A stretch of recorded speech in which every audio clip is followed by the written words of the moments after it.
Namo Buddhaya. Good evening. Welcome to Buddha Dharma TV.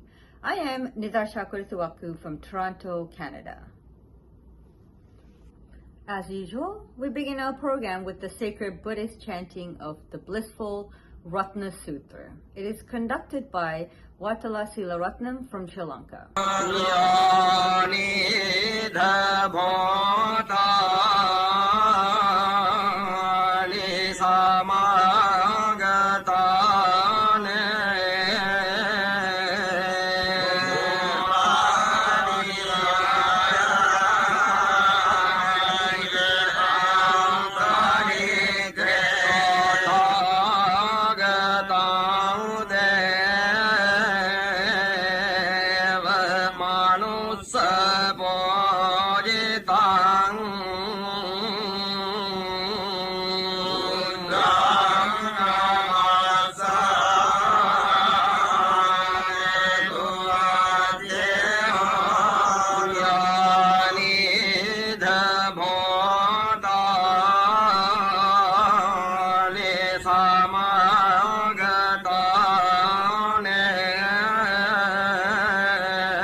Now, let us turn our attention to Venerable Ajahn Sona of Canada.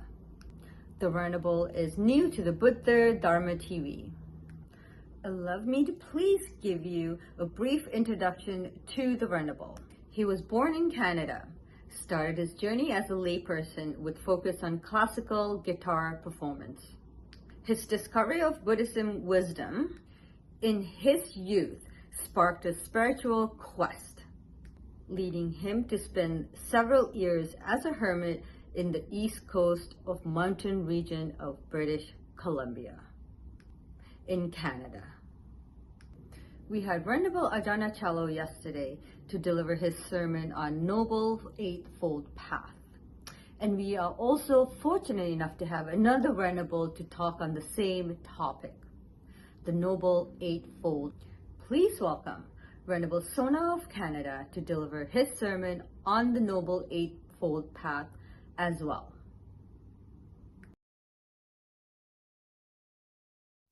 The Four Noble Truths are the essence of the Buddha's teaching. If you understand them, you will be able to compact, contract, pack in all of the other teachings. All the other teachings of the Buddha are simply as supports for the Four Noble Truths. And of course, there are many interesting psychological insights. There are aids to living in the ordinary life as well, advice to the householder, comments on the nature of the universe, even animal behavior, all kinds of what we would consider to be somewhat scientific types of discussions, but they all are at the service of understanding the Four Noble Truths. And the Four Noble Truths are the ultimate teachings of the Buddha. This is said to be the contents of the first sermon.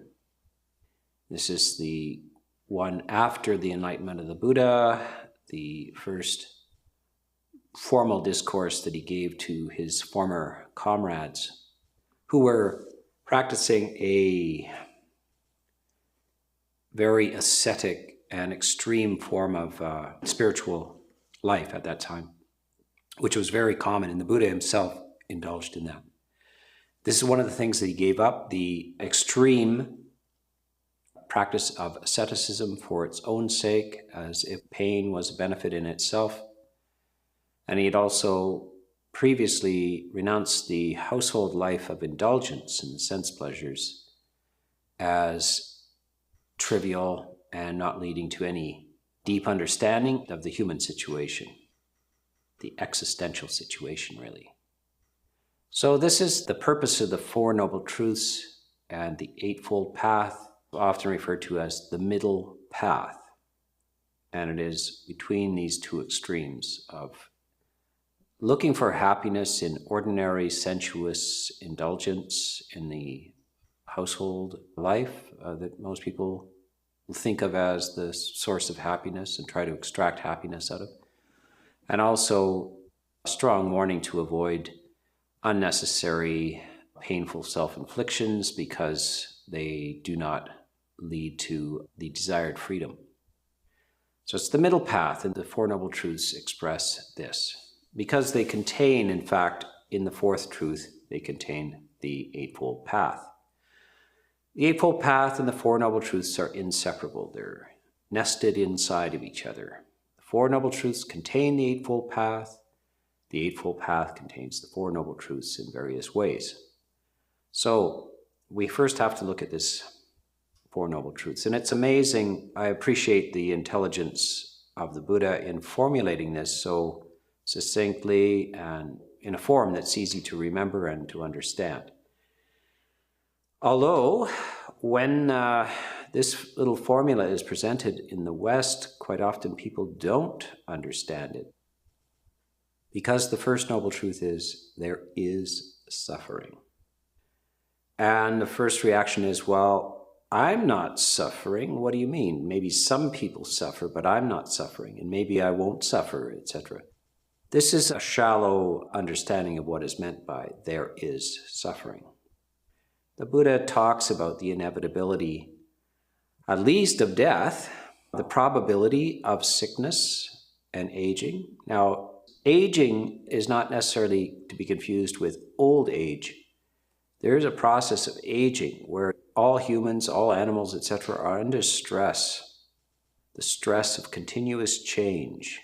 You get used to being one age, and then you find yourself at another age. You find yourself in a different decade or a different year. When you're very young, to be 4 rather than 3 is a remarkable change. It's so interesting to watch children, how their basic psychology changes between, say, the age of 4 and the age of 7. That's only 3 years apart. But they're drastically different beings at 7 versus 4. As we get older, then the change is a little less dramatic.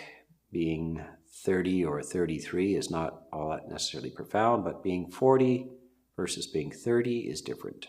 50 versus being 40 is very different. So these are something that all people experience. If you're, quote, fortunate enough, you will live to old age. But inevitably, old age is actually a form of sickness. The body is weaker.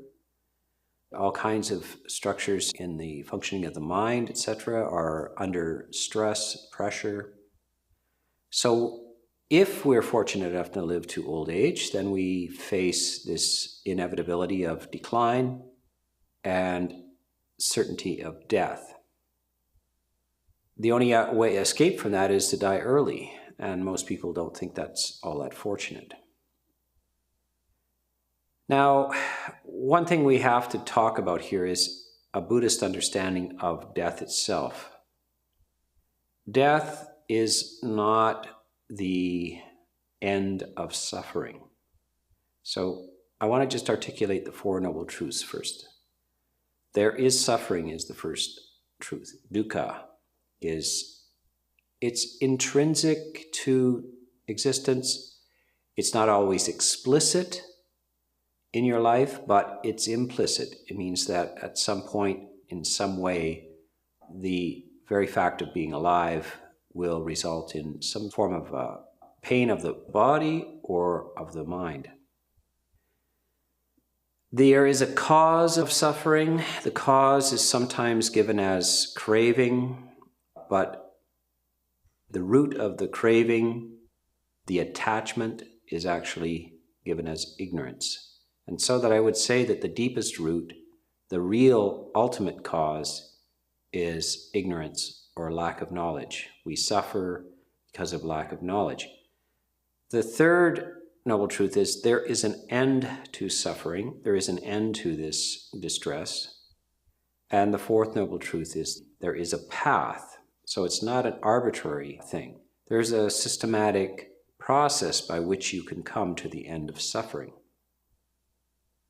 It's important to understand this. In the West, we're likely to get a little bit mixed up because we're in the Judeo-Christian culture. And even if you're a hardcore rejectionist of Judeo-Christian culture and its various beliefs, you may be influenced by the ideas. You may not be aware of it. Anyway, one of the basics of this Four Noble Truths is that the path to the cessation of suffering is not arbitrary. It doesn't happen to some people. It's not like a talent or an accident. And it is certainly not dispensed from an unknown source like a deity, etc. So the Buddha is very adamant that your undoing of the problem of suffering is going to be your personal endeavor. It's not a mass thing. It doesn't happen to a whole bunch of people at once. It is not delivered from a deity or some other external source. It is not an accident of genetics. There is no way out of this through scientific means. And death is not the cessation of suffering. This is very important. If you're in a materialist, scientistic society, when you look at the description of the Four Noble Truths, you may think, well, it is possible to live if we scientifically manage to clear up things like cancer and heart disease. It's possible to live to be 100 years old and in good health and then die. And then your troubles are over. There is no problem with suffering. If you have this attitude, you do not understand the Buddha's intention in the Four Noble Truths. You are not actually practicing Buddhism. Now, there are many people who do practice meditation. They practice some of the psychological strategies of Buddhism, and they even think of themselves as Buddhists. But they think that the idea of continuation of consciousness after death is a kind of an optional belief system of the time of the Buddha and hasn't much to do with the essential teachings of the Buddha. This is deeply, deeply wrong. It is possible, of course, to get benefits from practicing meditation and following the ethical path of Buddhism, and there is no requirement for you to believe anything arbitrarily or to accept things that you can't accept. There is no declaration of faith. However, if you do not understand that the Four Noble Truths are absolutely inextricable from the idea of continued existence, not only in this life, but before this life and after this life. And this is why dukkha, this problem of suffering, is so inextricable, because it is part of existence. Any imagined existence. It is not part of, course, nihilism or annihilationism. It is common belief these days that one lives and then dies and there's nothing left to suffer. This was discussed at the time of the Buddha. And this is why it's also called the middle path. It's called the middle path because it avoids the extremes of the infliction of pain on oneself, thinking this will exalt me in spiritual ways, or the indulgence in the sensual life as a kind of some sort of answer to happiness. So that's one of the reasons why it's called the middle path, but it's also called the middle path between two extremes. One is the conviction of annihilation, the idea that when you die, that's it, it's finished. That was commonly understood at the time of the Buddha. That was a philosophy understood at the time of the Buddha. This is kind of rather recent in the West. Probably only in the last century have there been sort of wholehearted materialist annihilationists around. Atheism, materialism, annihilationism is often used as a kind of a synonym. By the way, just as a little side note, as Buddhists, we don't identify atheists as annihilationists. Atheism is a discussion to do with the existence of a supreme being, a God, an ultimate creator of the universe, etc., which Buddhism has no conviction of. They have no interest or conviction around such a matter. The idea of a supreme deity is absent in Buddhism. That does not mean that Buddhists are annihilationists. So they have a very strong view of the problem of continued existence. Now here's the issue. One of the great critiques of religion itself is that it's a kind of a wishful thinking, a hope to overcome death. At the core of religious thinking, there's a fear of death as annihilation. And people invent some sort of compensatory delusion that there'll be continuation. This is possibly a valid criticism in the West of basically Christianity and some of the other theistic religions. It is not a valid idea in Buddhism because Buddhism is not enthusiastic. It does not fear death. The problem with death is that it's not a complete cessation of suffering. It's just a radical transformation. And that's a problem. You can't risk the possibility that you will continue to exist after death. So this is radically different in the Buddhist thinking. The Buddhist thinking is radically different. The problem for Buddhism is existence. It's not death. It's not annihilation. There are no problems with annihilation. There are no problems with extinction at death. That's not a problem. The problem is existing. The problem is continuing to exist.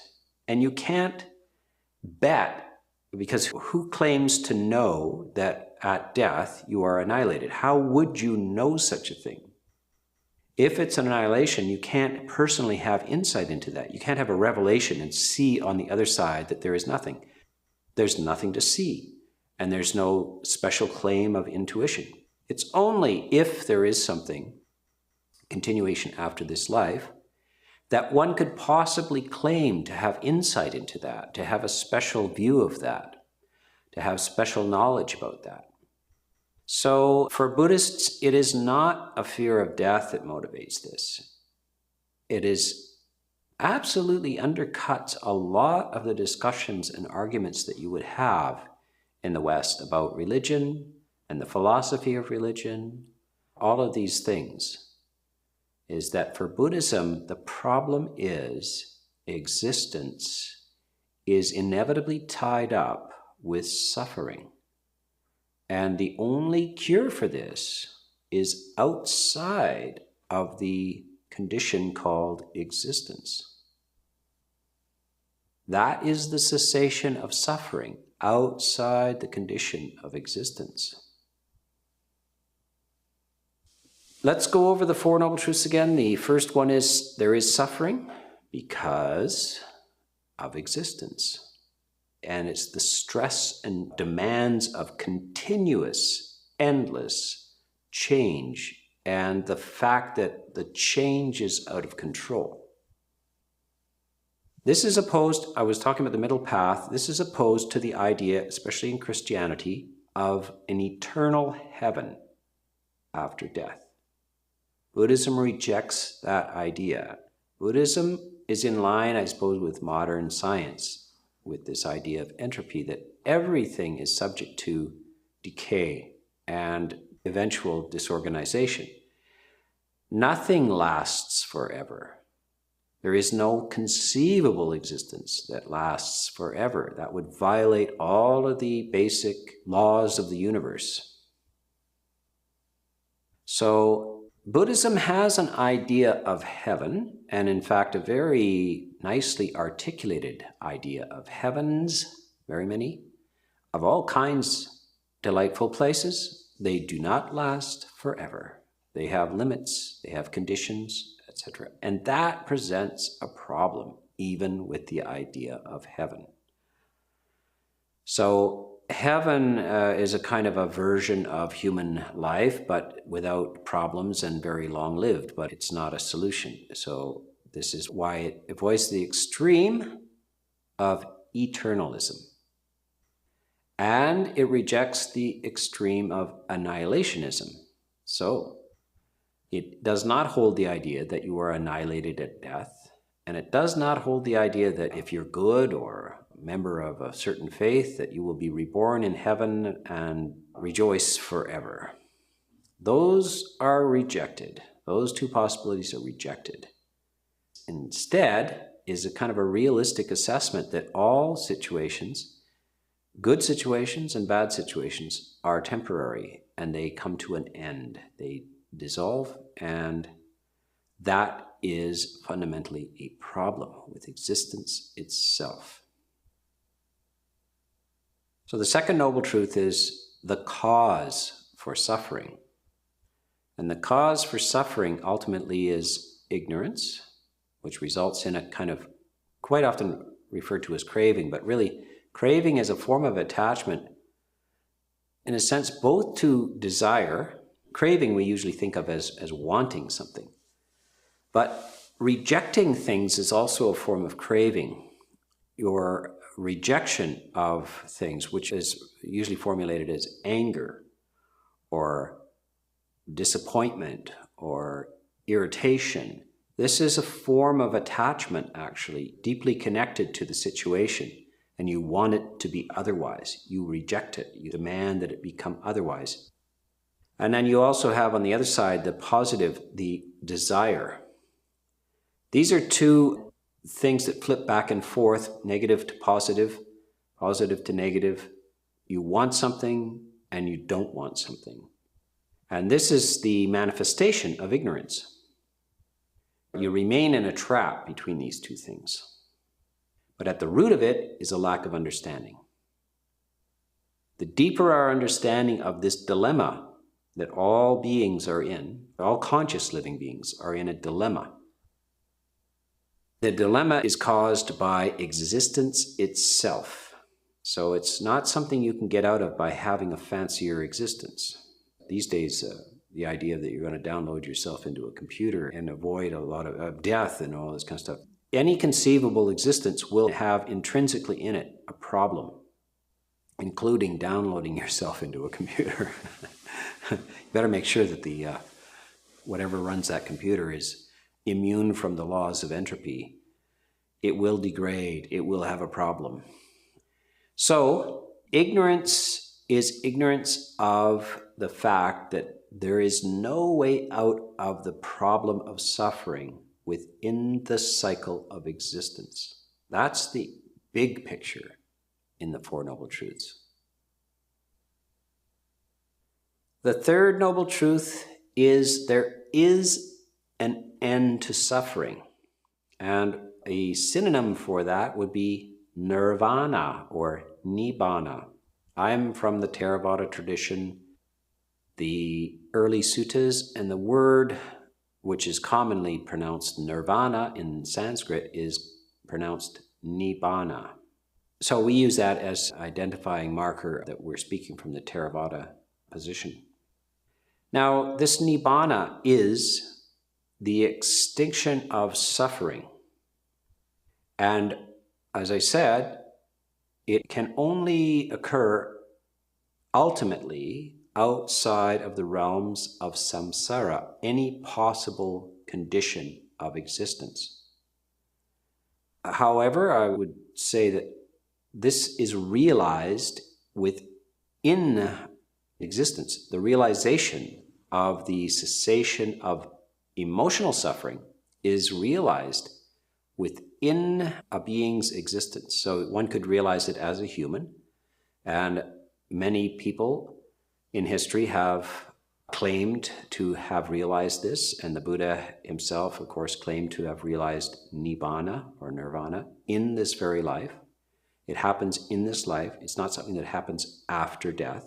So you want to really distinguish this from the idea of heaven. So in the Christian idea of heaven, it happens after you die. You might get glimpses of it or something, but it's a condition that occurs after a human dies. Nibbana is something that occurs while a person is alive. It occurs in human consciousness, a realization of something, that the distress which is promoted through ignorance has been overcome by wisdom. And then the question remains, then what? When that person dies, what? And the Buddha is clear that there is no continued existence after that in any form which is subject to distress. When people try to discuss, well, is there another sort of realm which has no existence? They always fall into the idea of some sort of continued existence in a heavenly kind of condition, etc. So whatever one might conceive of as a kind of an eternal, ongoing condition of ease is not what the Buddha is pointing to. All that we're left with is that the unsatisfactory conditions which cause suffering can be undone and extinguished in this very life. What happens at the end of that is not discussed or speculated on by the Buddha. There are discussions which point to the fact that that very question is problematic and show that the questioner themselves have not understood the situation. The fourth noble truth is the Eightfold Path. And I just want to point out that this is an interesting order for these Four Noble Truths. There is suffering, there is a cause of suffering, there's an end to suffering, and then there's a path that leads to the end of suffering. Now, you wonder why it's not formulated as there is suffering, there's a cause of suffering, there's a path that leads to the end of suffering, and there's an end to suffering. Why not in that order? And you can articulate it in that order. The Buddha just puts it in an order which is said to be something like modeled on a visit to the doctor. The doctor first determines that there is a problem. Secondly, they look for the causes of that problem. What's the cause of this rash? What's the cause of this cough? What's the cause of these headaches? And then if there is a cure, it's possible to treat this thing, but only if there is a cure. But if it's a disease where there is no known cause and no known cure, then all we can know is there is a problem. But if we can say that there is a cause to this, but we don't know the cure, so some cancers, we understand them as having a cause, but we don't know the cure. We don't know that they can be cured. So that's why the doctor's kind of formula is the Four Noble Truths. There is a problem, there's a cause of the problem, we know what the cause is, and it can be cured. And then after that, they give you the prescription. This is what you have to do in order to cure that. You take that home and work on it, and that will lead to the cessation of this illness. So that's why it's formulated like that, just for that sake. This talk on the Four Noble Truths is particularly to cut through a lot of what's taught in modern Western Buddhism.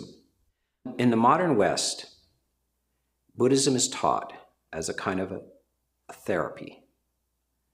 It's to help you along with your attention deficit or your struggles with your relationships or your problem at work. It's to increase some sense of well-being. And that's it, because we realize that in the West, there's a vast predisposition to either be from Judeo-Christian culture with all of its beliefs, or from a scientism culture with all of its beliefs and convictions. And so in an attempt to not cause discomfort or argumentation, Buddhism is presented in a very therapeutic way, a psychotherapeutic way, not discussing and not investigating what the Buddha really says about what happens at death and the importance of your view about what happens at death. So this is primary to Buddhism. There are movements in Buddhism. There is agnostic Buddhism, atheistic Buddhism, secular Buddhism, etc. They flatly are in denial of the historical sutta orientation. Now, I'm not in a debate with them about what science says about what happens when you die, etc., or a debate about rebirth, etc. That's not what they are speaking of. But I would say that anybody who denies that the suttas describe this infinite condition of existence, the cycle of birth and death, is what the suttas are concerned with. An attempt to dismiss this or replace it with a kind of a modernized version of it, which is acceptable or palatable to the Western mind, is something that is quite obvious that people would want to do. However, it's very disingenuous. Anybody who reads these suttas will see that 1,000 times it's very clear the attitude expressed in those suttas is endless birth and death. There's no way around it except by being some form of denialist, which is a very, very unfortunate mental condition, to be in denial about these things. It's black and white in the suttas. I'm not making a claim for its truth value, but I'm making a claim that anybody who denies that it's in the suttas, in the original teachings of the Buddha, has a very strong agenda, extraordinarily bending the truth. Now, these days, these suttas are available in English, and anybody can read them for themselves. So you don't always have to be relying on some teacher to tell you what's in those mysterious books in a foreign language. You can read it for yourself. Anybody with a reasonable level of intelligence can read these things for themselves and see what's in them. And you will see a very distinctive spin put on it by those who are inclined to materialistic, annihilationist types of descriptions of things. I'm not attempting to persuade you one way or the other about these things, but I'm attempting to say that you won't find that annihilationist view in the suttas. You will find it very clearly and strongly discounted. And you won't find eternalism in there too. So Christians come to Buddhism and want to reconcile it with Christianity. And they somehow see an eternal heaven in Buddhism. That is also a complete spin and distortion. These are the two extremes the Buddha rejected: eternalism and annihilationism. Indulgence in sensuous things as happiness and painful practices as an exalted way to spiritual freedom. Those are what are described as the middle path between those extremes: annihilationism, eternalism, sensuous happiness, and painful practices as leading to well-being. Those are what is meant by the middle path. This is not subtle.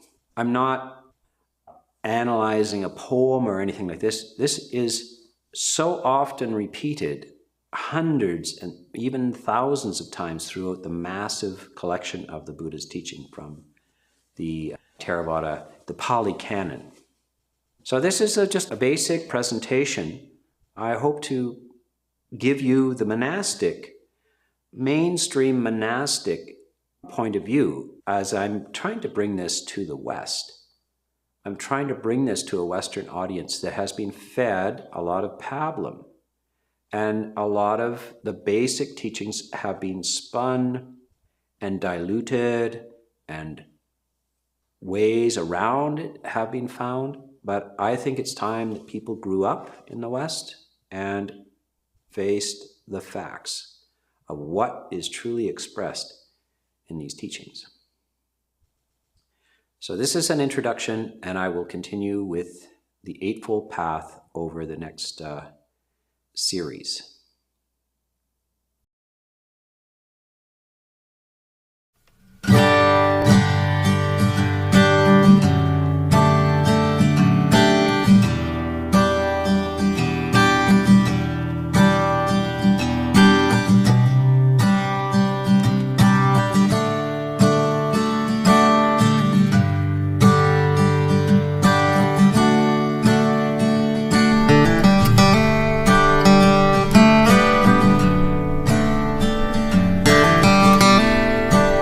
Let us take a brief pause to enjoy a beautiful song titled Metta, Loving Kindness, a profoundly meaningful and spiritual uplifting hymn by O. Tek Pen. Please enjoy.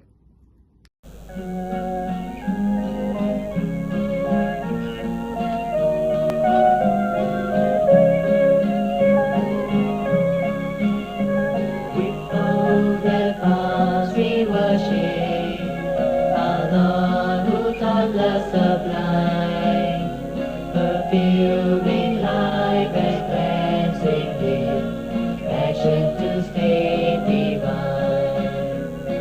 Joyous greetings to thee, heavens to earth may peace reign, like blooming radiant flower in spring, from lonely to heaven's gate. Boundless love pervaded me, mellowing my countenance. Hatred, delusion, and grace to be, Metta my sustenance. Joyous loving to thee, Dhamma will light up our way. Metta shall always be our guide, till that blissful day.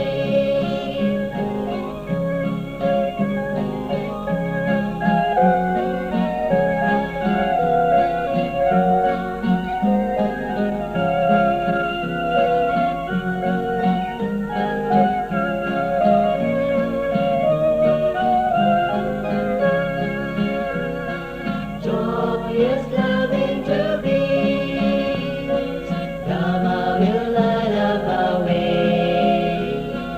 Metta shall always be our guide, till that blissful day. Our next segment features Venerable Ajahn Brahmi of Australia. Instead of attachment. The Venerable takes us deep into the fundamental teaching of the Buddha. Please pay attention to what the Venerable Ajahn Brahmi has to say on this topic, instead of attachment. And so this evening, the topic of the talk is going to be exciting, isn't it? It's amazing people come over here just to listen to a talk, they don't know what we're going to talk about. It's like going to a movie and you don't actually know what's on. But nevertheless, people come because must be good movies every week. So the topic of the talk this evening is going to be attachment and its opposite.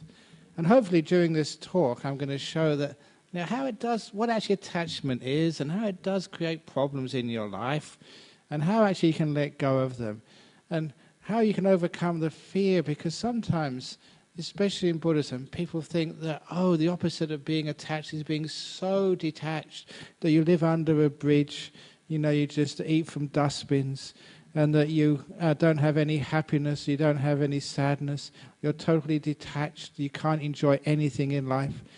And that idea of detachment, just like you're a robot, like you're some sort of automaton, like, you've got sort of no life in you at all. And you never even smile because you're too detached to smile.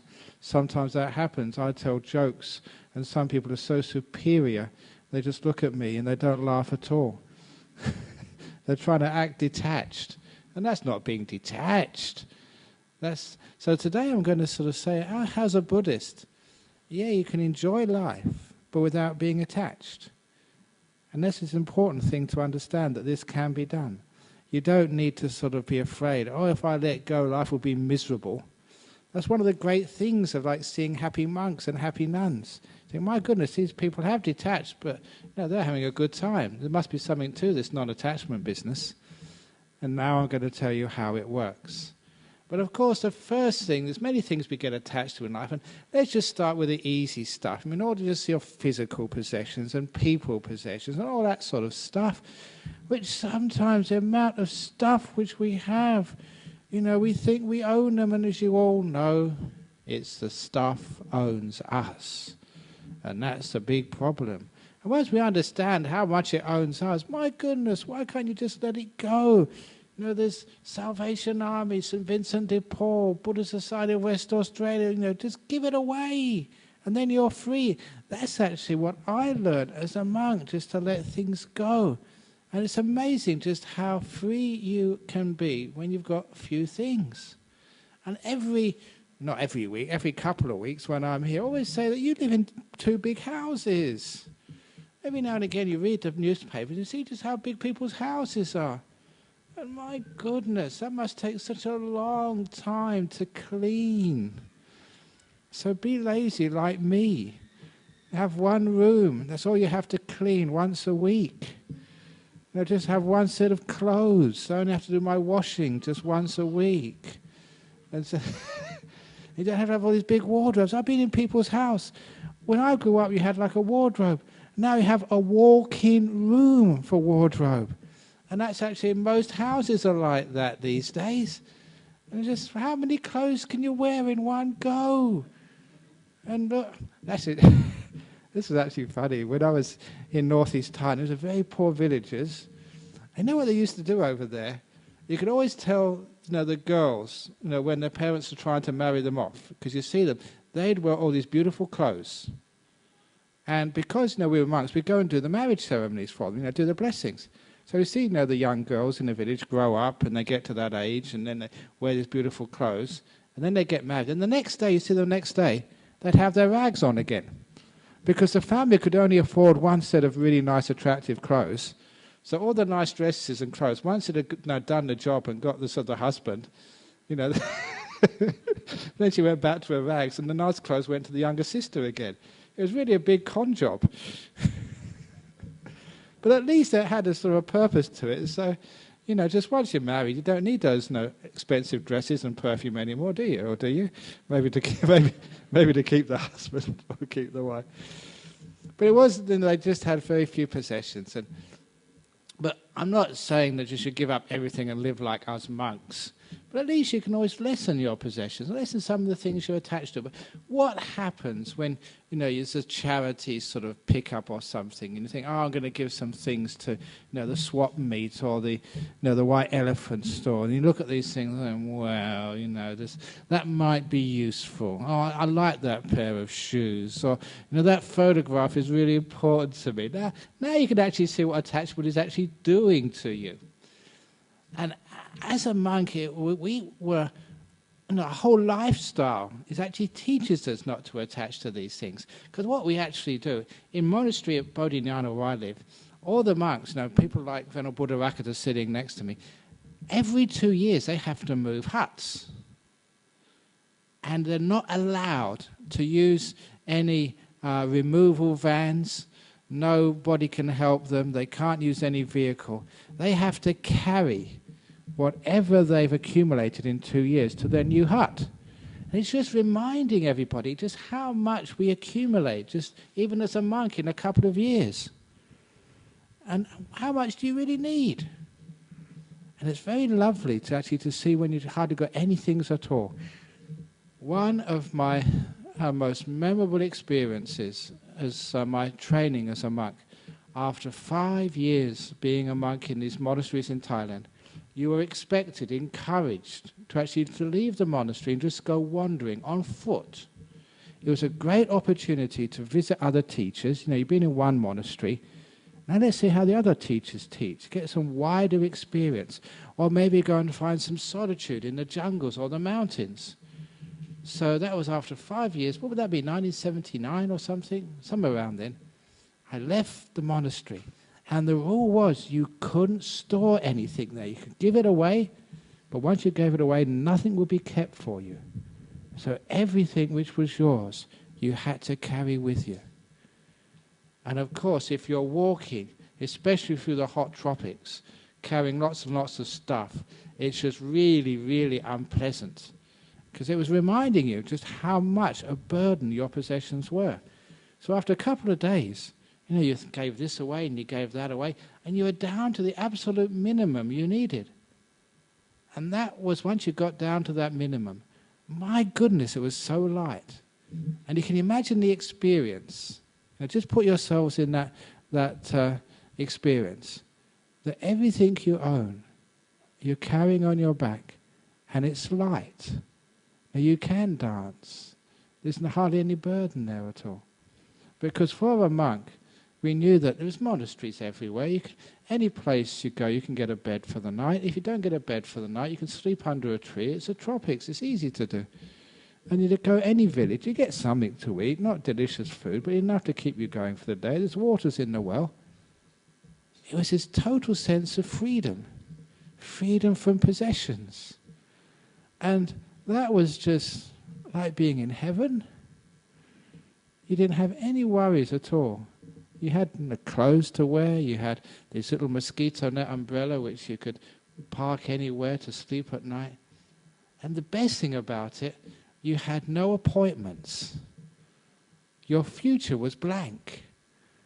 I could go anywhere I wanted. Every crossroad, you can go left, go right, turn around, go forward, stay still. No one was asking you to go anywhere, to do anything or be anything. And that was one of the most wonderful experiences of being free from attachments at all. Now, maybe you may not be able to get to that stage, but I'm telling you, the less you have, the more free you feel. So you don't have to have, this is bad for the economy, I know. I'm going to get into trouble with, Mr. Swan, the treasurer, for not encouraging consumption.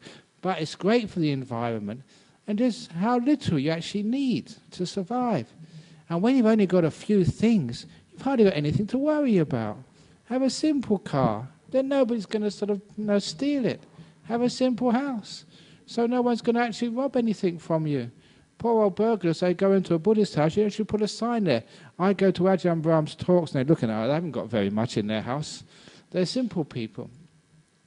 So you don't need to have expensive things.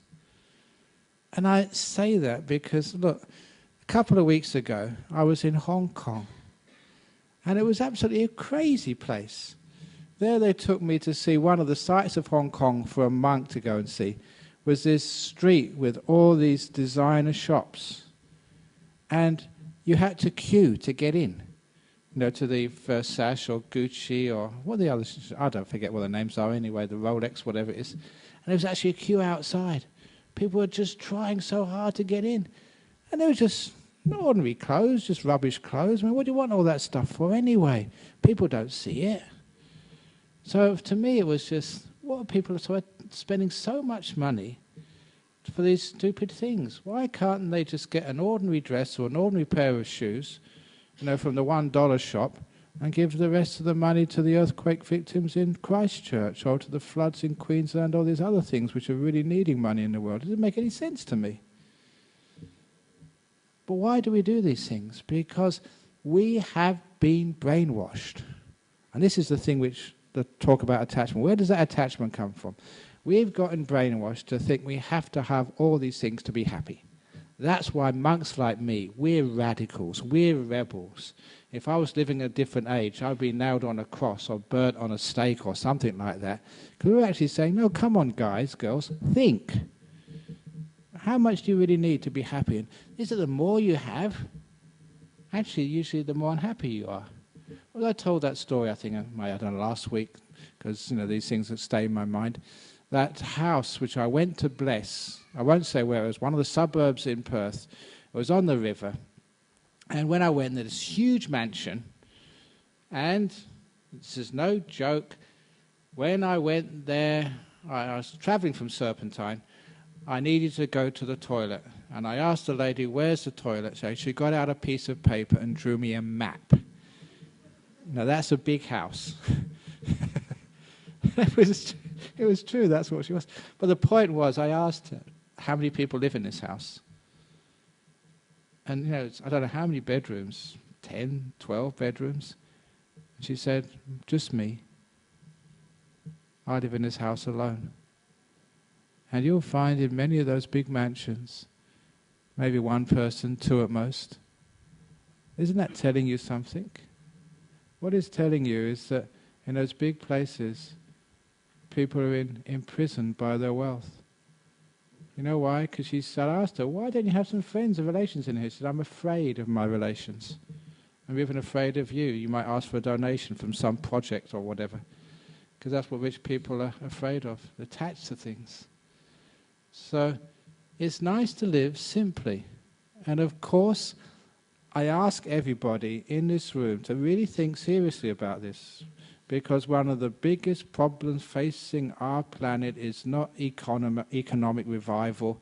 The biggest problem is the environment, sustainable use of the limited resources of our planet.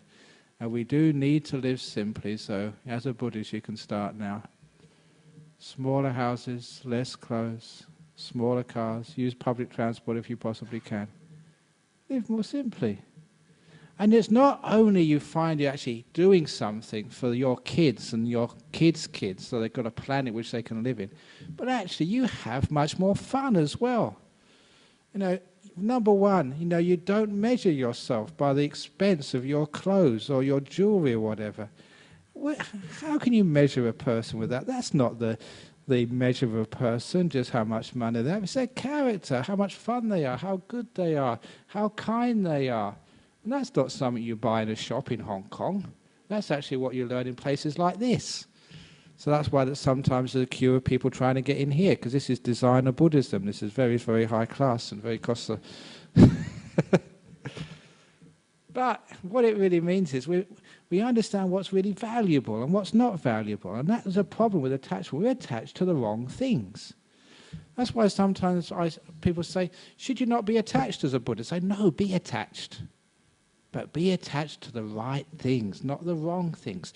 The things which are going to give you some peace and happiness, some love and prosperity, not just short-term prosperity, for your inner prosperity, the prosperity of your family, the values of your family, being together, love, companionship, friendship, fun, happiness.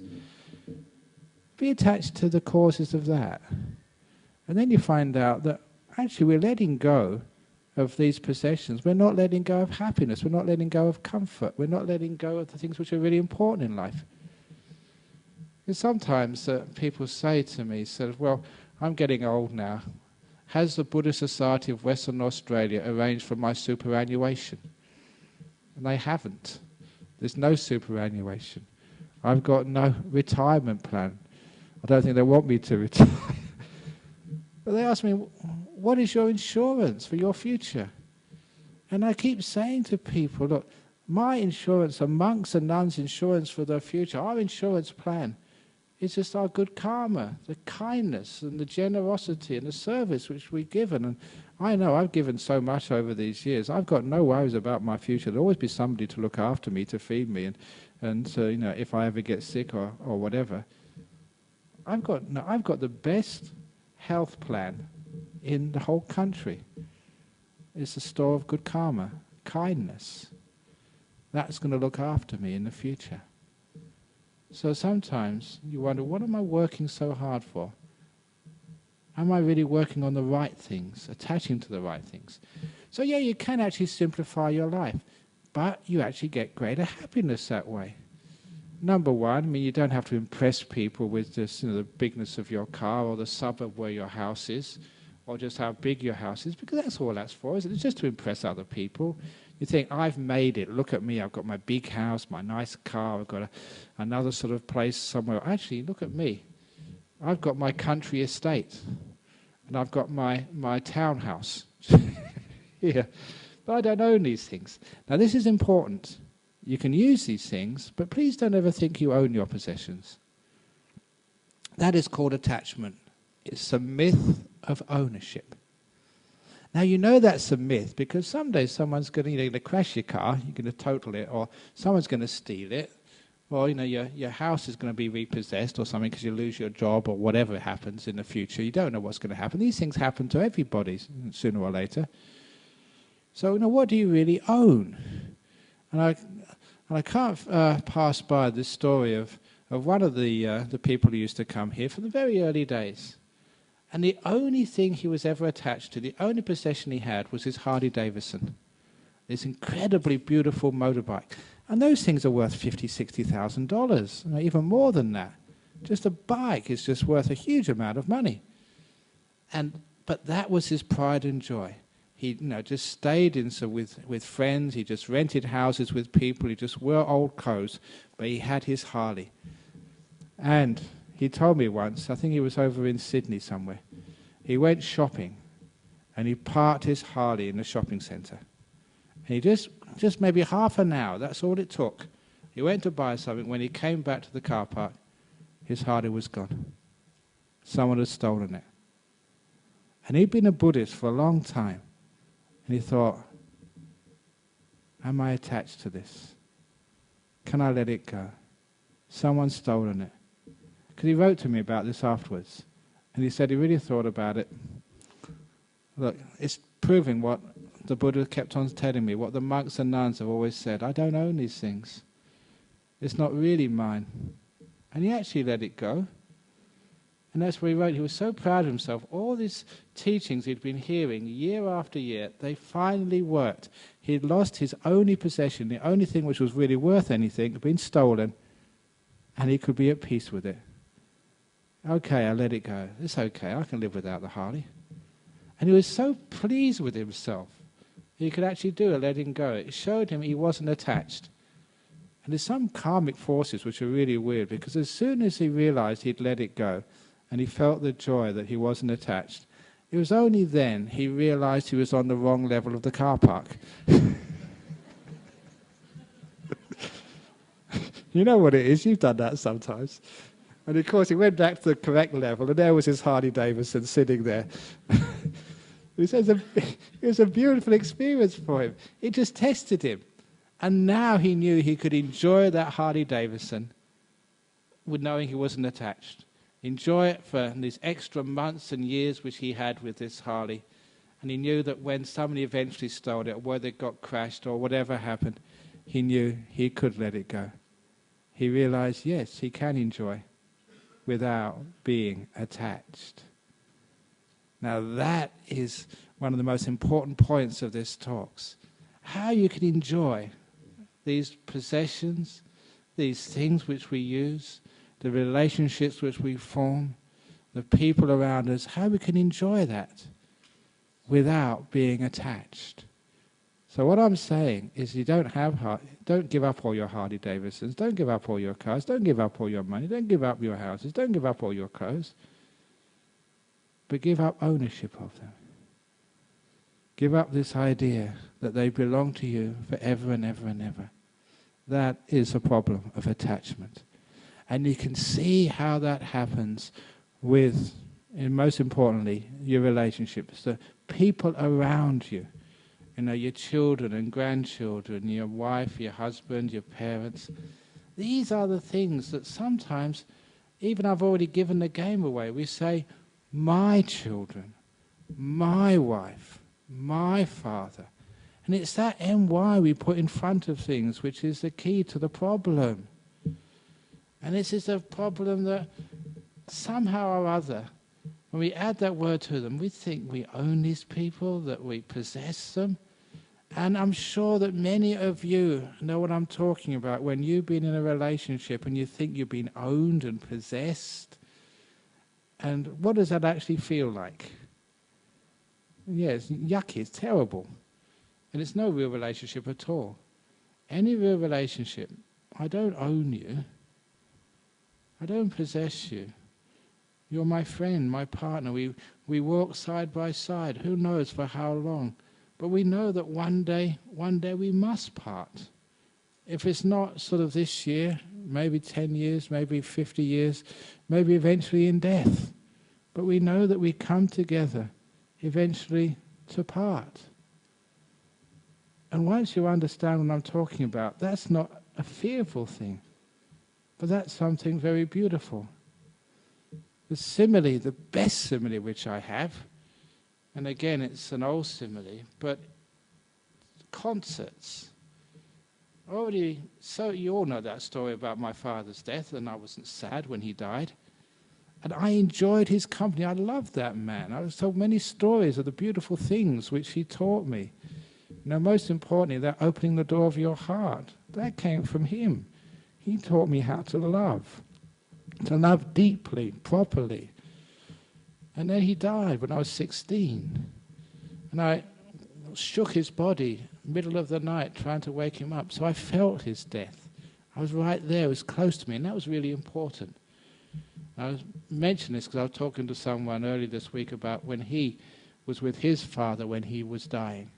And what an amazingly powerful that experience that is. If you want to have a spiritual awakening, be with someone you love when they die.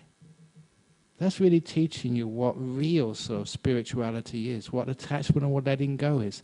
And if you know the trick, it's one of the most beautiful moments of your life, being with someone, letting them go, and enjoying this wonderful act of love. The greatest act of love is letting someone you care for go with your blessing. Selfless love, beautiful love, loving this whole process of life, of coming together, being together and parting. But of course, at that time of 16, I felt that, but I couldn't understand it. And the reason I tell so many stories is because some of these emotions, some of these truths, you can't just define them in a couple of words. The best way is to find something else in life which people really know and understand, which is similar to what you're trying to talk about. And that's why I came up with this simile of a concert. You've all been to concerts. And you all know when you walk into that concert hall or that sort of nightclub, you all know that it's going to end. But does that stop you going to that concert and enjoying it? It's because you go in there with the full realization, this is temporary, it's going to end. That means you can really fully enjoy it because it's not going to last that long. No, be mindful, be right in there, enjoy it to the max. It's not going to last. And when it does finish, you don't get sad. You don't get upset and cry. I never cried when my father died.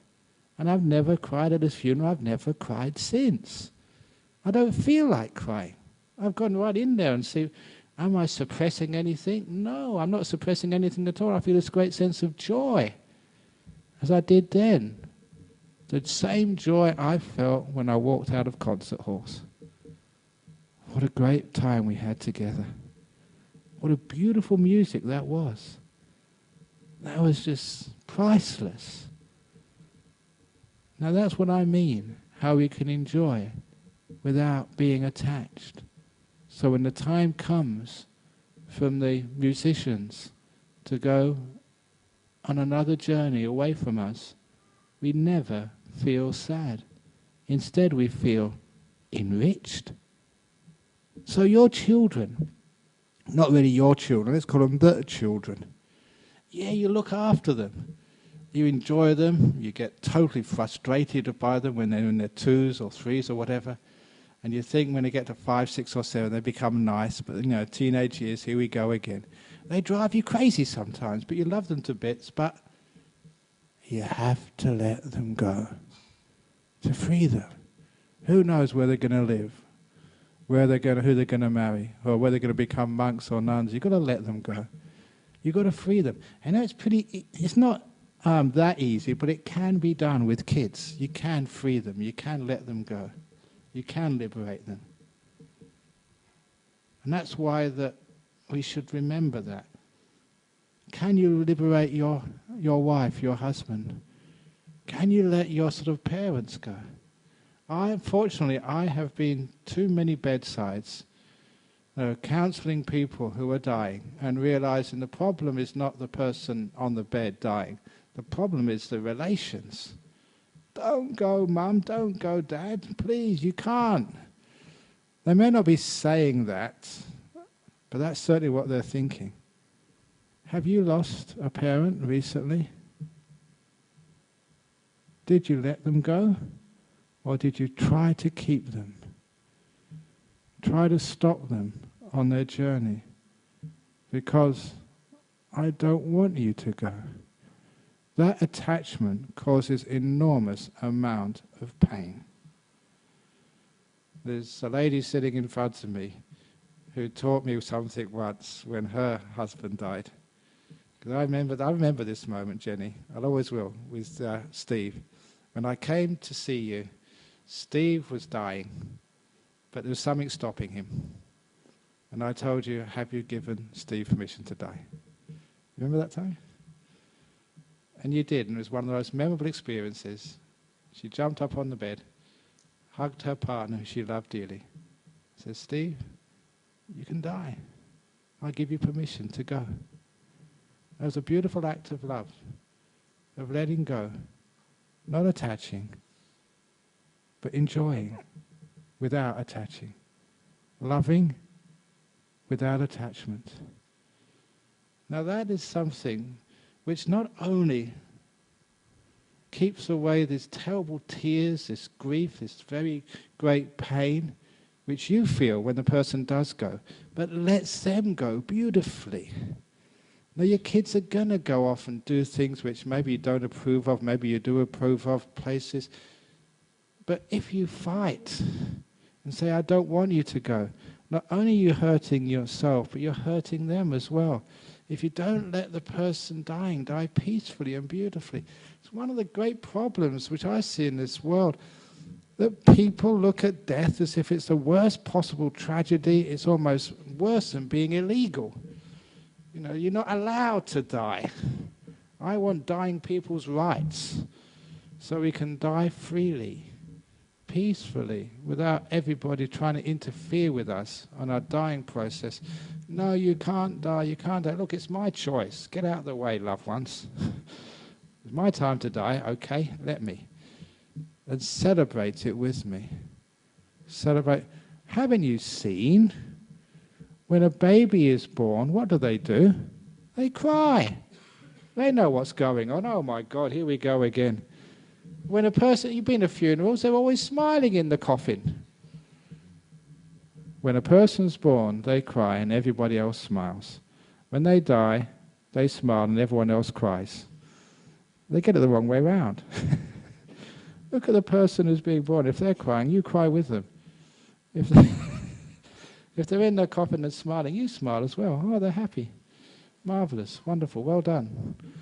Because that's how we can enjoy without being attached. Understanding that all of these possessions, not possessions, let's use another word, all of these coming togethers which we have in our life, they're not possessions. Nature is going to run how long these people are going to be with you. When nature says it's time, you have to let them go. And you let them go with love. And you realize just how enriched you've been throughout all that time you've known that person. That's how we can enjoy, be enriched without being attached. And we can do that even with our own life. Don't be attached to your life. There'll come a time when you have to let it go.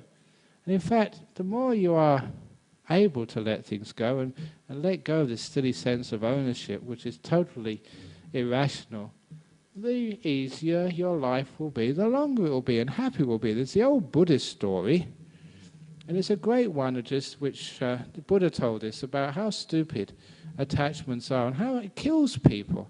It's the old story of how people used to catch monkeys. It's very easy to catch a monkey. All they did was get a coconut, from the forest, hollow it out, maybe drink the juice, have the coconut white stuff, but they just have a little hole in the coconut, and they'd chain or tie the coconut to a tree, and all they did was put a banana inside the coconut and just go home. Of course, monkeys love bananas. So the next day, the monkey would find the banana and put his hand in the coconut, but the hole is big enough to put a hand in, but not big enough to take a hand with a coconut in out. So the monkey can't take the banana out. He can take his hand out any time he wants, but not the hand with the banana. It's just too big. And the hunter comes along, and the monkey sees the hunter and tries even more frantically to get the banana out. But he can't, and the hunter gets even closer, and the monkey tries everything to get the banana out, but he won't. And that's how the hunter catches the monkey. All the monkey needs to do is just to let go of the banana, get his hand out and can just go. But he can't. You know why? Because that's my banana. I found that banana. It's mine. And that's actually a very beautiful sort of description which the Buddha gave about the trouble with attachment. It's mine, and it kills you sometimes. Can't you let it go? Can't you just free yourself and be at peace? You can see the problem over there. When it's time to let things go, when the hunter's coming, please let it go. Otherwise, you'll end up in some zoo or in some soup somewhere. So instead, just let things go. When it's really going to hurt you, why? Some years ago, I gave a session at a grief and loss conference in Scarborough Beach Hotel. I forget what it's called these days, and these things always get taken over and whatever. And after the talk I gave about just how Buddhist attitude, how you can let go of these attachments and let go of these things and just be at peace. There's one woman, I'll never forget, she came up to me and she scolded me, she shouted at me, "How dare you try and take away my grief?" That's what she said. And I was shocked, but then you realize that she was so attached to her grief, she didn't want to let it go. She liked her pain. And that really sort of started me looking very deeper into these things of attachments. Sometimes we get so attached to our personality, especially the victim personality. We will just not let it go. I am the victim. Could we get a bit of benefit from that? She was actually a well-known person who had, I think her daughter suffered some terrible crime. She was a victim, and she was getting much benefit, sympathy, gave her an identity, gave her someone who was recognized. And she was proud of her victimhood. And to let it go, she was too afraid to let it go. She'd have to forge a different identity for herself. And that's one of the biggest problems, why we don't let go of our anger, why we don't let go of our guilt, our grief, or whatever else is an attachment to something which happened in the past. It's as if we have to reform ourselves and be someone new. It's just the comfort we feel with the old type of self. And the Buddha actually just noticed that when he started talking about, the idea of a self. We've created these selves, who we think we are, and it's just so difficult to change that. Again, as a monk, we just totally always have to change this. I was telling to someone just earlier, he had just come back from Sri Lanka, and in January I was in Sri Lanka, and I'm a big star in Sri Lanka. I go on TV, have breakfast with the president, and he was just saying, I'm a celebrity over there. But I told him, yeah, okay, over there I was, and being feted and having guards keep me from being mobbed. But when I came back over to Serpentine, The next week I was cutting the bricks, getting myself really dirty, labouring. And so it's great, sort of, you can be anyone you like as a monk. So you can enjoy and have fun, sort of, being the celebrity. And the next bit, you're the labourer. I have fun doing that. That story, I tell so many talks and so many stories. This was a time when I told the Sri Lankan lady came to visit, and I'd just been finishing mixing concrete. Did I tell that story recently? Okay. I must have been somewhere else. I told this story. So I was in the monastery at Serpentine, and we were having some sort of project over there, building something. And I love getting dirty. Boys being boys. It doesn't matter how old you are. Get a sort of a concrete truck or mixing in a concrete machine, and I'm right in there if I possibly can. So I was in there just helping mix the concrete with the other monks, and pour it and level it and everything else. It's really good fun. It's good exercise as well, get fit. So there I was, just finished off. And of course, anyone who's been doing such physical work, you get all this sort of this muck all over your body. Like concrete doesn't always stay in the mixer; it just goes on your face and on your robes. Just what happens, shuffling it this way, shuffling it that way. And so I had all these grey spots on my robes, and I was going from the work site in our monastery, to the showers to take a shower. And on the way, I passed this Sri Lankan lady. She was really dressed in a very expensive sari, and all these bangles, on her wrist. You could hear her a mile away. It's like the ice cream van coming. And I think you know what I mean. Jingle, jingle, jingle. And so she passed me and she said, I've come here to see Ajahn Brahm. Do you know where Ajahn Brahm is? That's what she said. And, I'm a smart guy. I thought very quickly. And I said, if you go down to the eating hall, the dana sala, he'll probably be there in about 10 or 15 minutes. And so I quickly had a shower, changed into a proper robe, and I went to see her. And I chatted to her for about 15 minutes, half an hour. She asked some questions about Buddhism, about the monastery, and what we're doing here in Australia. And she was really impressed. So afterwards she said, you've got a really good monastery, and that's very nice. This is the sort of Buddhism we'd like in Sri Lanka. It's brilliant here. But if you don't mind me criticizing one thing, on the way here, I saw one of your monks, and he looked a mess. He was very sloppy. Monks shouldn't look like that. Can you please tell him off? And I say, yes, madam, I'll talk to him later. I did talk to myself. I talk to myself very often, so I did keep my promise. I did talk to myself. But what that really liked, which was the real Ajahn Brahm? I don't know. So I do a lot of things. I've got a lot of responsibilities. But I always tell people that whenever I go overseas, as soon as I get on that aircraft, I'm not an abbot anymore. I'm not a teacher. I'm just a traveller. When I go to another country, I never take this monastery with me. Because this is not just who you are. You can let go of your identity, of who you take yourself to be. Otherwise, you suffer. Otherwise, if I thought I was the abbot and teacher, I would never be able to have fun with other people. I'd always be a teacher. That's why some of you are always a mother, always a father, always, an expert. Please, don't have any fixed identities, because those attachments to identities are the biggest source of suffering.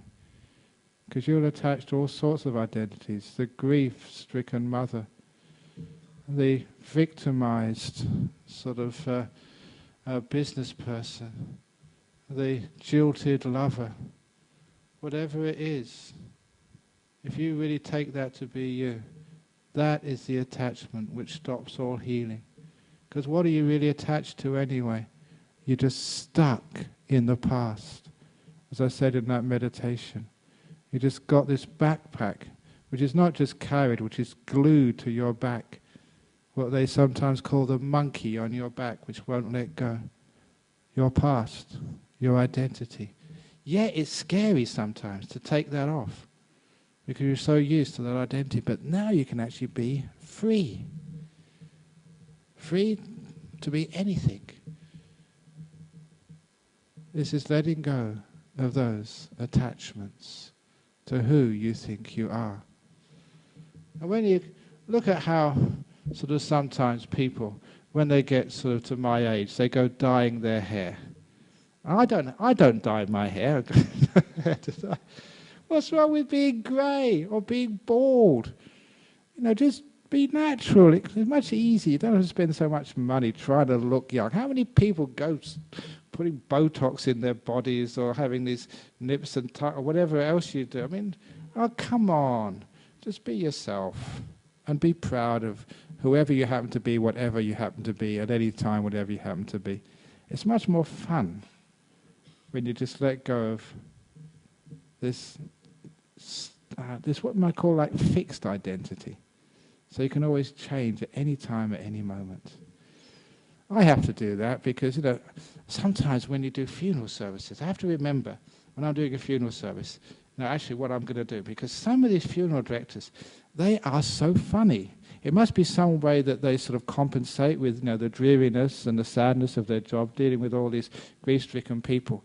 Because I know many of these funeral directors, and sometimes, those of you who've been to funerals, you know, at Karakata or Pinaroo or Fremantle, you know what happens. You've got the hearse there, and all you guys are actually walking around the back. It's usually me or the priest. We walk in the front, and I'll confess to you, I'll be honest, we usually tell jokes on the way to the crematorium, on the chapel. So, you know, you are all... you can't see us in front of the hearse, thank goodness. Otherwise, you really get upset. Okay, one of those jokes they were saying about this guy. Because I always like telling a joke during a talk. That's what people are usually waiting for. So now's the joke's coming about this guy got stopped by the police. I know it's double demerits this weekend. So they looked in his back. He had these machetes in his back, at the back of his car. And he said, "What you got those machetes for?" And he said, "Look, I'm a juggler in the circus."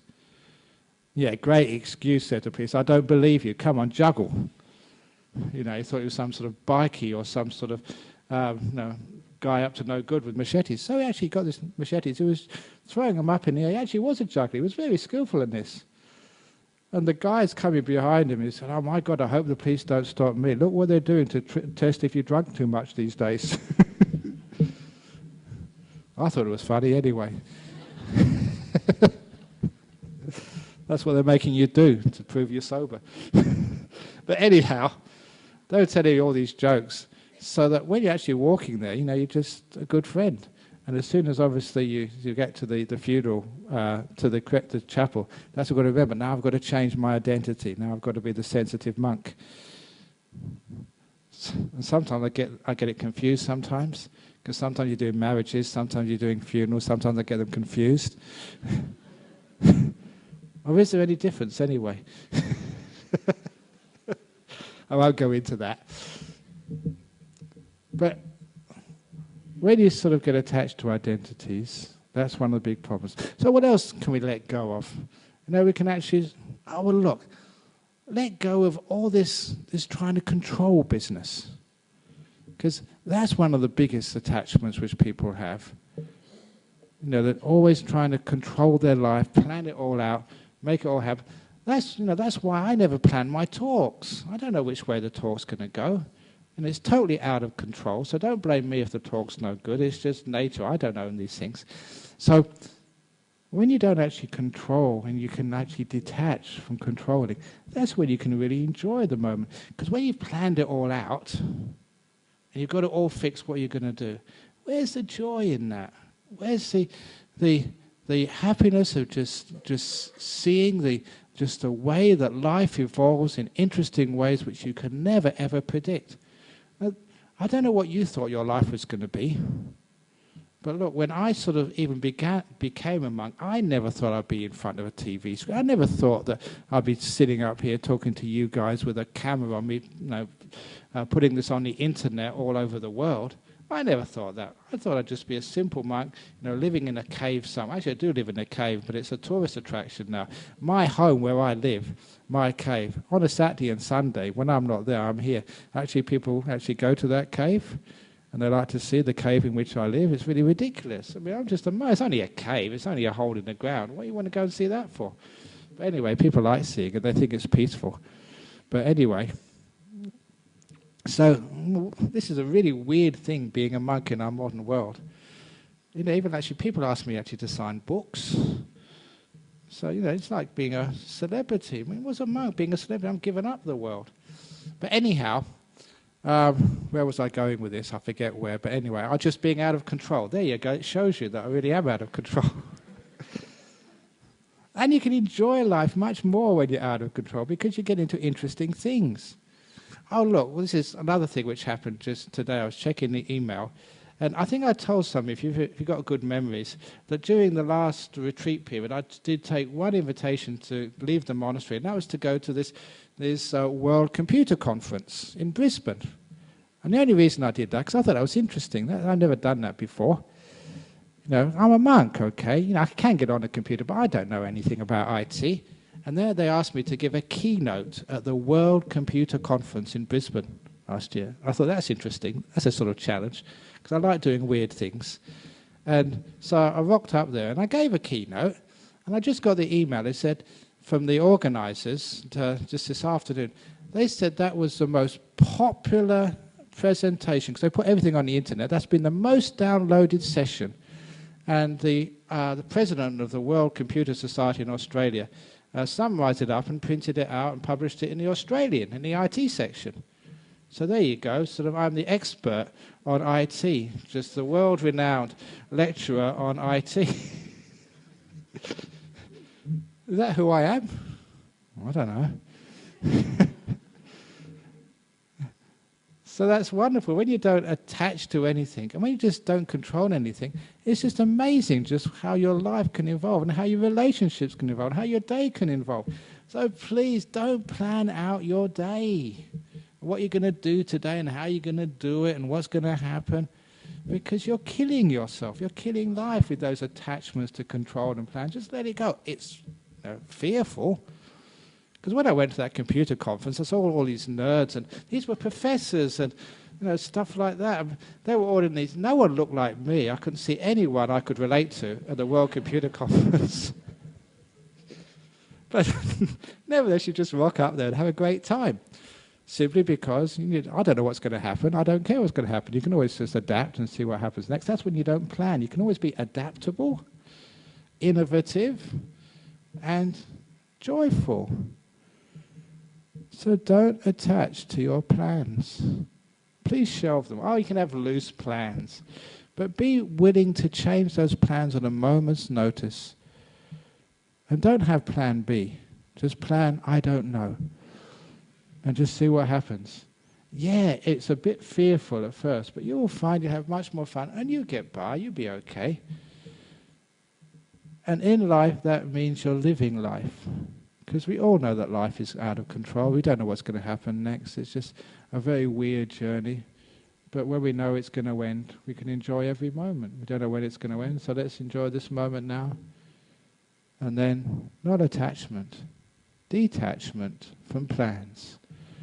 And please, don't sort of attach to all your ideas of other people as well, because I don't know that somebody, actually there's a person who is an old fellow member here, they told me that I think they had been married about 25 years, and the last of their children got married, and so left home.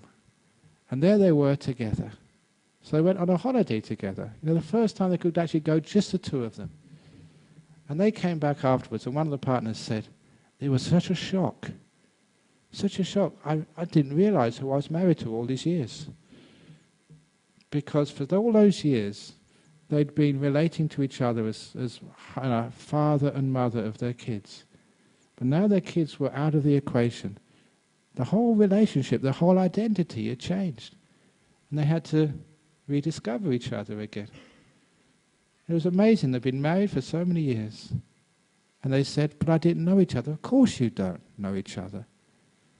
And this is one of the things with relationships. If you think you know your partner, your relationship's dead. Of course it's dead. You know them, you can predict them, you think you know them. But isn't a relationship just discovering new things about that person, things you never expected before? Life is discovery. And that's why you look at yourself. I discover new things about myself. If you think you know yourself, you're dead. So it's wonderful that you can completely see new aspects of yourself, new aspects of life, new aspects. I've been living in that monastery at Serpentine 27 years. But every now and again you go to a place, oh, this is really different. I'm seeing it anew. That's one of the great things about mindfulness and meditation. You can go deeply into something and see things you've never seen before. That's why, even in a relationship, you can see things in a partner, you can see things in yourself you never expected. Now you're discovering. Now you're not attached to the old. Because if you're attached to the old, it prevents you from seeing the present. That's our problem. You know, you've got your idea of who your partner is. And sometimes it can be very negative ideas. Yeah, they're selfish, they just think of themselves, they're grumpy, they never do this. Now, if that's who you think your partner is, that's all you'll see. There's no way you can see anything new in them. Because your perceptions are imprisoned by the past, by attachment to the past experiences. People do change, if you let them. Actually, they don't really change, you just see different aspects of them. So it makes life alive. It sees different aspects in you. So don't be attached to the past. Don't be attached to your ideas of who other people are, or even who you are. So you can be like a chameleon, always finding new parts of yourself, discovering new aspects. Isn't that alive? It's fearful, because sometimes the known is comfortable, and the unknown is challenging. But isn't that what life is all about? Challenging, discovering, seeing new things. It's not about comfort, it's about being alive. And that's just what we do when we practice in this path. We go down this path, letting old stuff go, facing new stuff, until we actually learn. Just the less we have. Just like I was saying in that simile of me just walking down the streets of the forest paths everywhere in Thailand, because I kept on seeing new things. Life was totally unpredictable. I didn't know where I was going to eat next. I didn't know where I was going to sleep next. But I had to trust, it'll be okay. And that meant that all the fear was left behind. And it's the fear which causes the attachments. Trust. Let go. Give up that fear. Because the fear is the prison which causes the attachments. It doesn't matter what happens, you survive okay. And what's the worst thing which can happen to you? In our society, the worst thing which can happen to you is you die, but you're a Buddhist, you get reborn again, so there's nothing to fear. It's a win-win situation. Enjoy your life. If you do die, you just get a new body again, you start all over again, maybe a better one next time, especially make lots of good karma by joining the Buddhist Society of West Australia and putting money in the box and helping out with all our projects and joining the committee and all these other things which are important things to do. You make lots of good karma, then you know you're going to get a good body. So how you can be afraid of death? So that way that there's no fear. When there's no fear, there's no control. When there's no control, no attachment, actually you find you live a long time then. People are afraid of dying, die young. I was that great... I better stop now. Just one more story. This is one of my favourite quotes of one of my... he's a real scallywag, but you could admire this person because he was very smart, by that comedian George Burns. Okay, he's dead now, but when he actually said it was something like his 96th or 97th birthday. And for those of you who know this American comedian, and he was a scallywag all his life. Now, at 96, he was still going to nightclubs, okay, and staying out till 2 or 3 in the morning, and drinking lots of whiskey, smoking as well, and eating sort of KFC and all these fatty foods. And they asked him, it's probably healthy food at KFC, I better be careful, they may sue me, or sue the Buddhist Society. But anyway, I think you know what I mean. I don't need to sort of criticize any group. But anyway, eating really sort of unhealthy food. And the interviewer asked him, well, it's like, look, aren't you afraid of your health? Aren't you worried? With your lifestyle, you smoke, you drink alcohol, you eat fatty foods, you're out late at night. Aren't you worried about your lifestyle? And his reply was, No, I'm not worried about my lifestyle. My wife was worried about my lifestyle, and that's why she died 20 years ago. And that's a funny story, but there's something true in that. Isn't it the fear and worry which kills you? So I'm not saying that that's what you should do in life, because otherwise someone will go, okay, I'm going to go drink now, go to nightclubs, and then you die tonight and sue me again. But look, it's a waste of time suing me, because you know I've got no money. But anyway, the purpose of that story is that when you can let go of fear, then you can let go of your attachments, and you can just adapt from time to time. You don't keep things. And you see life anew. You let go of the past. You let go of the fear of the future, like we do in meditation, which is what we're talking about. The opposite of attachment is learning how to let go. And letting go is not a dull and dreary state. When I say detachment, it doesn't mean like sleeping under the bridge and being miserable all the time. Learning how to let go of attachment is called being free. So remember, these things imprison you. Your grief, your anger, being a victim, too many possessions, owning partners, thinking you possess your parents, not letting them go when it's time to let them go. Please learn how to let go. And you can be free and you can be happy, which is what I wish of you. Thank you for listening. Okay, any comments or questions about this evening's talk? Yeah.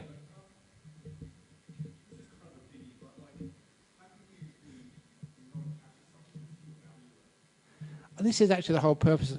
How can you value, enjoy the concert, but not be attached to it? Because you value it knowing it's going to go. Not taking for granted, not owning them, not possessing them. So don't own life, don't possess life. Enjoy it. Value it. When it's time to go, we had a great time together. And you know from the very beginning that that moment's going to come. When it does come, it's anticipated, expected. You can't do anything about it. It's not your fault, it's not life's fault. It's just a fact of life.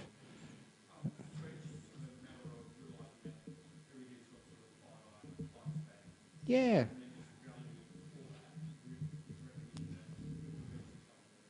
Indeed, just from the very beginning to recognize it's impermanent. We've got a word for that, anicca. It's not going to be there forever. We know that every moment, and that actually makes life more sort of precious. So we do value it more. We do enjoy it more. And because we value it more, when the time does come, then what a great time we've had together. What a great concert it was. It's beautiful. Thank you so much. Now it's going, and we go with happiness in our heart, not sadness. Okay, so everyone's going now, so I better let you go.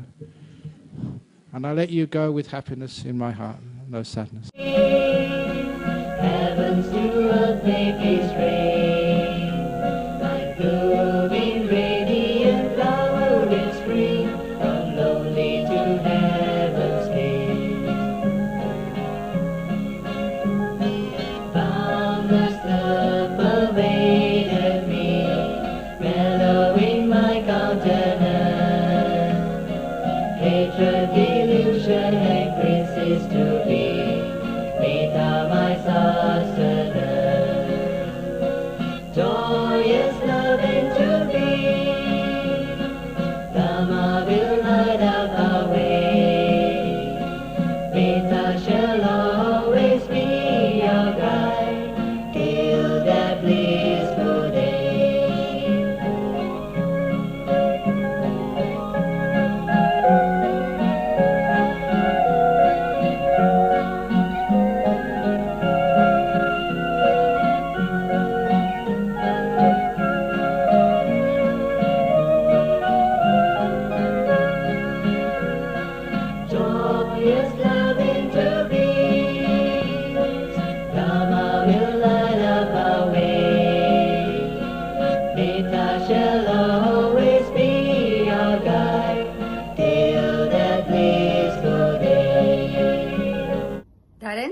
broadcast. If you have any questions or concern, please do contact us at info@buddhadharmatv.com. We work so hard to share the noble, peaceful, sublime teaching of Buddhas with you and helping you pursue the path under his wisdom. Please encourage and support those who's interested in the rational teaching of the Buddha. Please encourage and support those who's interested in the rational teaching of the Buddha. Thank you for watching. We believe our program on Buddha Dharma TV will inspire peace lovers around the globe. Good night. Namo Buddhaya.